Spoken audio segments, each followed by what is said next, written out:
¿Qué tal, amigos de Grado Cero? Buenas tardes, el día de hoy estamos en la colonia Roma, aquí en el Parque Luis Cabrera. Estamos con Héctor Mauleón, él acaba de sacar un libro, La ciudad que nos inventa, por parte de Ediciones Cali Arena, a quien agradecemos.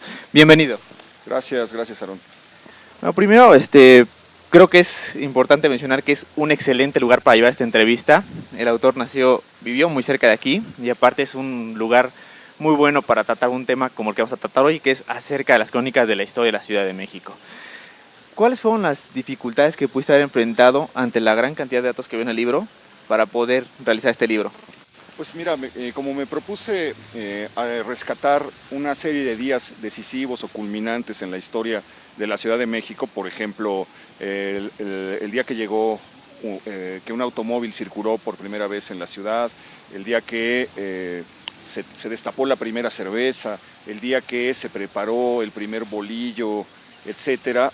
La dificultad que enfrenté fue pues lo disperso de la información, lo difícil que era recabar información de ese tipo, porque estaba desperdigada en muchas crónicas, en libros de crónicas de los siglos XVI, XVII, XVIII, estaba desperdigada en las hemerotecas. Tuve que meterme a las hemerotecas a buscar asuntos específicos en periódicos de hace 150 años, de hace 100 años, etcétera. Y luego el hecho de tener que caminar en la vieja Ciudad de México, el centro de la Ciudad de México, prácticamente puerta por puerta, de arriba a abajo, de norte a sur, de oriente a poniente, hasta agotar todos los rincones, persiguiendo sitios significativos o objetos significativos cuya memoria se estaba perdiendo o desvaneciendo.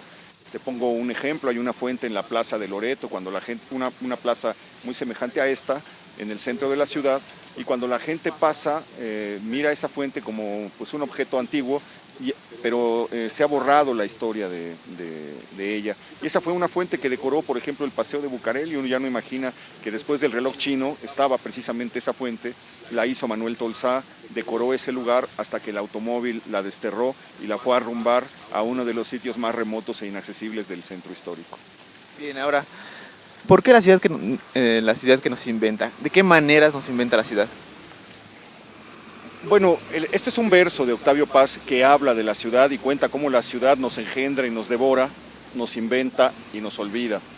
Parte de una idea también que está presente en un autor que a mí me gusta mucho, que es Ítalo Calvino. Tiene un libro formidable que se llama Las ciudades invisibles, y en ese libro él dice que las ciudades tienen dos fases: una fase en la cual son soñadas y construidas por los hombres las diseñan y dicen dónde van a estar las plazas, los parques, las fuentes, las calles, etcétera.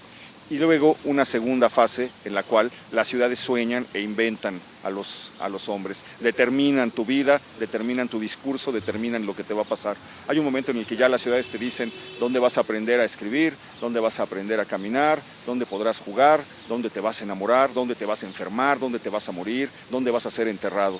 Entonces, si el hombre diseña una primera fase de las ciudades, en la siguiente fase las ciudades nos van diseñando, nos van inventando a los hombres. Muy bien, ahora, en este sentido, ¿cuál sería la importancia del cronista ante a veces el olvido que hay en la ciudad por parte de monumentos, la historia de cómo surge, por ejemplo, el pan, ese tipo de cuestiones? ¿Cuál sería la importancia del cronista? Pues yo creo que juega un papel fundamental en la preservación de la memoria. A los cronistas que se ocuparon de describir la ciudad en distintos momentos, la primera crónica urbana fue escrita en 1554, o la primera crónica que se conserva. A lo mejor hay crónicas anteriores sobre la ciudad que se perdieron, pero la primera, la más antigua que conservamos, es de esa fecha, y desde entonces a nuestros días el papel de los cronistas ha sido dejar un retrato, una instantánea, una fotografía de la ciudad que les tocó vivir. De manera que cuando uno revisa ese álbum familiar formado o compuesto por las crónicas de diversos cronistas, lo que va a encontrar es el relato de la ciudad que habitamos, la manera en la que se fue construyendo, el espacio que nos ha determinado y al cual pertenecemos, ¿no? Entonces, cuando una ciudad es tan antigua como la nuestra, que va a cumplir 5 siglos, y ha dejado el pasado huellas en cada una de las esquinas, en cada uno de sus rincones, y cuando una ciudad tan antigua y al mismo tiempo es tan destruida como ha sido la Ciudad de México, el papel del cronista es fundamental porque regenera la memoria y permite que la gente comprenda el valor de las cosas y de alguna manera sería la aspiración, en la medida de lo posible, impida que la destrucción siga avanzando. Hay un libro de Guillermo Tovar y de Teresa que está compuesto por 2 tomos y se llama Crónica del Patrimonio Perdido. Es un libro horrible, es uno de los libros más atroces que se han escrito en México porque su tema son cosas que ya no existen, que ya tiramos, que desaparecieron, que sobrevivieron 3 siglos o 350 años y de repente decidimos quitarlas para poner un estacionamiento, para poner un Oxxo, para abrir algo que puedes encontrar en cualquier parte. Entonces, creo que el papel de la crónica es precisamente el de la regeneración de la memoria. Precisamente, y eso lo vemos desde el momento en que pensamos las cosas, desde lo cotidiano, es algo que veo constantemente, pero no sé de dónde viene y es fácilmente destruirlo, ¿no? Ahora, aquí vemos de la importancia del cronista en una de precisamente las crónicas que nos estás narrando acerca de la primera crónica que se trata de buscar. ¿Nos puedes hablar un poquito de cuáles fueron las dificultades que enfrentaron las personas que buscaron esta crónica? No, la primera crónica la escribió un maestro de la universidad que quería enseñarles latín a sus alumnos y entonces hizo unos diálogos en latín según los cuales unos paseantes iban recorriendo a caballo la Ciudad de México en 1554, una ciudad inimaginable. En 1554 hacía 33 años que la Ciudad de México había sido refundada por Cortés, entonces era una ciudad niña prácticamente que no podemos imaginar. Sin embargo, el cronista consideró que ya había espacios que merecían ser cantados, la regularidad de sus calles, la ya imponente belleza de algunos edificios, el ruido que había de los herreros, de los distintos gremios que ya estaban trabajando en la ciudad, y entonces él imagina un recorrido en el que 3 paseantes van caminando por calles de la Ciudad de México en 1554. El problema es que como era un libro para los estudiantes, era digamos un libro de texto, pues cuando tú terminas tus cursos lo primero que haces es olvidarte para siempre de los libros de texto y entonces quedaron en las manos destructoras de los estudiantes y se perdieron casi todos los ejemplares. 3 siglos después, Lucas Alamán decía que ya era imposible, que se conservaba solamente el título de esta crónica, pero que ya sería imposible encontrarla. Y hubo gente que se empeñó en encontrar algún ejemplar en los conventos, en las bibliotecas particulares, en bibliotecas de Europa, sin que lograran encontrarla, ya la daban por perdida, hasta que por una casualidad un fanático del libro antiguo que se llamaba José María Andrade, en 1849, 1850, encontró en la casa de un difunto que acababa de morir y cuya viuda había sacado a la venta su biblioteca un ejemplar. Le faltaban 2 páginas al libro y sin embargo, bueno, se logró hacer la traducción, se logró rescatar esa primera crónica. Con el paso del tiempo apareció otro ejemplar en Europa que tenía una página más de las que faltaban y finalmente hay una página que ya no ha vuelto a aparecer, que está perdida para siempre, pero el libro regresó después de 350 años de estar sepultado, de 300 años de estar sepultado en el olvido y de haberse dado por perdido, vuelve y da la casualidad de que es curiosamente la primera crónica sobre la Ciudad de México. Es un relato muy, muy emocionante. Sí, exactamente. Otra de las cosas que podemos encontrar en la Ciudad de México es como en una calle podemos encontrar muchos siglos de historia, por ejemplo, Centro Histórico, las calles que rodean, por ejemplo, la Catedral, pues han surgido muchos descubrimientos arqueológicos. Recientemente en Argentina se hizo el descubrimiento ahí de restos arqueológicos. ¿Cuál sería la importancia de poder, o la importancia de ver estas ventanas arqueológicas que mencionas dentro de las crónicas? No, es un poco en el sentido de lo que te acabo de mencionar, que es, te permite cobrar conciencia de la magnitud, de la riqueza cultural e histórica de esta ciudad, y como te permite cobrar esa conciencia, te obliga, diría yo, a iniciar una defensa decidida para que la destrucción de la Ciudad de México se detenga.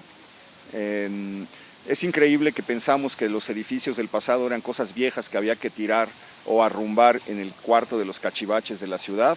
Hasta 1933 se cobró conciencia de que eso tenía valor histórico. Y hasta 1989, 1990, 1991 comenzó el rescate del centro histórico. Es decir, apenas durante siglos no tuvimos conciencia de lo que teníamos entre las manos y en ese sentido es milagroso que se haya salvado lo que se salvó, lo que se logró conservar. Creo que ahora que está considerado ya patrimonio de la humanidad, deberíamos tener todos la conciencia de que es algo que debemos conocer, valorar, apreciar, conservar y legar hacia el futuro, porque esas piedras han atravesado los siglos, han atravesado el tiempo para llegar a nosotros, para contarnos algo sobre nosotros mismos. Y sería absurdo, estúpido, no poder descifrarlas, no voltear a verlas, no escuchar su murmullo, dejar que se vayan. Sí, exactamente. Una de ellas, por ejemplo, que me llamó mucho la atención, es la portada de la primer catedral.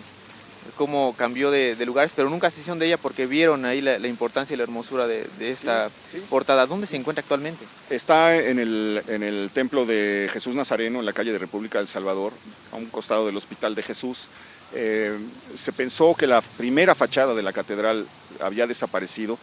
Hay que decir que hubo una catedral anterior a la que conocemos, una catedral que solamente duró 100 años y que la tiraron en 1620 y tantos, 1630, porque decían que era oscura, húmeda y no era bonita, no le gustaba a la gente. Entonces la tiraron e inició la construcción de la catedral que ahora conocemos. Pero la fachada había sido obra de Claudio de Arciniega, uno de los arquitectos más destacados de su tiempo, y alguien tuvo el buen tino de decir: no vamos a demoler la fachada, vamos a mandarla a otra iglesia. La mandaron piedra por piedra a decorar el templo de Santa Teresa la Antigua, y después se quedó ahí unos 100 años, 100 y tantos años, y después de un tiempo la volvieron a desmontar piedra por piedra y lo llevaron a la fachada del templo de Jesús Nazareno. De manera que cuando tú vas y te acercas a verlo, y ya sabes esta historia, te sorprende porque se ven las piedras cortadas y se ven encimadas, se ve cómo las cortaron para llevarlas de un lado a otro, pero lo prodigioso es que esa portada es precisamente la que vieron los primeros pobladores de la Ciudad de México. Los huesos de esos personajes se encuentran en los sótanos del Museo de Antropología, que surgieron en unas excavaciones, los rescataron y los llevaron para allá. Bueno, pues los propietarios de esos huesos lo que vieron era precisamente esa fachada que fue la primera catedral de la Ciudad de México. También se habla no solamente de lugares, también nos ha señalado aquí algunos personajes desconocidos para la historia, pero que gustaron grandes aventuras. Por ejemplo, el soldado Montaño o Juan Garrido, que fue quien creó aquí el PAN, un soldado también español. ¿Nos puedes hablar un poco de las aventuras de estos hombres? Sí, bueno, Montaño tiene una historia formidable, es uno de los conquistadores que viene con Cortés para la conquista y se les acaba la pólvora. Y cuando se les acaba la pólvora, lo mandan al Popocatépetl a que se meta al cráter con unos costales para sacar azufre con el cual fabricar nuevas cargas de pólvora. Y entonces él, en compañía de unos cuantos hombres, se lanza, es el primer alpinista, digamos, en la historia de México post Cortés. No sabemos, en la época prehispánica seguramente hubo varios, pero el primero que está documentado como hombre barbado que sube es Montaño, y le toca subir porque sacan con unos palitos el más corto, le toca a él la suerte sacar la varita más corta, y entonces tiene que subir con unos garfios en medio del hielo. El volcán rugía en ese tiempo, estaba más activo, o tan activo tal vez, no más activo que nuestros días, que está muy activo, porque decían que se veía una columna siempre de ceniza echándola hacia el cielo, y entonces él tiene que meterse con unos garfios, descender, baja 6 o 7 veces a cargar los costales de azufre. Se me hace una aventura prodigiosa, es casi una novela. Y el conquistador Garrido cuando pensamos en la conquista, Juan Garrido, cuando pensamos en la conquista, pensamos siempre en hombres barbados, Tonatiuh, Pedro de Alvarado, que le llamaban Tonatiuh los indígenas, o el mismo Cortés, etc. Y han quedado borrados de la historia, porque así es de racista este país. Quedaron los conquistadores negros, los conquistadores que venían de África o que venían de esos lugares y que formaron parte también de la conquista, y que según Bernal Díaz del Castillo, algunos de ellos fueron de los más esforzados en las batallas. Uno de ellos se llamaba Juan Garrido, había sido esclavo, fue liberto más tarde, se enroló en la aventura de la expedición de conquista, y un día encontró en un costal por accidente unos granos de trigo con los que hizo en 1522 el primer bolillo, lo cual nos indica que el olor a panadería, que es uno de los olores más agradables de la ciudad, el santo olor de las panaderías, decía López Velarde, se olió por primera vez en la Ciudad de México una mañana de 1522, la mañana en la que Juan Garrido hizo las primeras teleras, digamos, ¿no? También encontramos historias que pueden interesarles, como por ejemplo está la historia también de la cerveza, cómo también se retira el pulque, que es a partir de gran cantidad de años como se va cambiando de la cerveza, el pulque por la cerveza, y posteriormente bueno, intenta ahí Porfirio meter el champán en un intento pues fracaso, ¿no? De blanquear nuestro gusto. Logra meter la cerveza, no logra meter el champán, pero en el porfiriato se impone la cerveza porque el porfiriato considera el pulque una bebida atrasada, una bebida de indios, algo que debe ser desterrado pues por su pestilencia, porque está asociado con un mundo que en ese momento no se quiere ver, que es el pasado indígena, y porque en ese tiempo la mirada está puesta en Francia, en París, en las ciudades europeas, en los adelantos de Europa. No logra traer el champaña, pero se debe al porfiriato la excelencia de la cerveza mexicana. Se abren cuando se inventan los primeros frigoríficos, se puede enfriar la cerveza, porque la cerveza existe desde 1549 en México, nada más que no se impuso en el gusto, yo me imagino en parte porque era tibia, ¿no? Cuando se logra enfriar, ya está en condiciones de competir con otras bebidas, y a esto se suma que se inauguran los ferrocarriles, y cuando se abren las líneas de ferrocarriles es fácil traer desde las fábricas de Monterrey la cerveza y refrigerarla y conservarla. Entonces es la manera en la que se va convirtiendo pues en la bebida nacional prácticamente por excelencia, ¿no? Perfecto. Bueno, aquí pueden encontrar todos estos relatos, todas estas crónicas, van desde 1509 hasta el 2014, son un poco más de 100 crónicas. Los invitamos a leer. Esta es una pequeña introducción, porque trata solamente los primeros años que abordas dentro de estas crónicas, pero los invitamos a que adquieran este material de Cali Arena. Te agradecemos mucho por esta interesante entrevista. Gracias por la entrevista y por tu lectura. No, la disfruté muchísimo. Muchas gracias, compañeros, los dejamos en grado cero, síganos escuchando y visitad nuestro portal de videos. Hasta luego.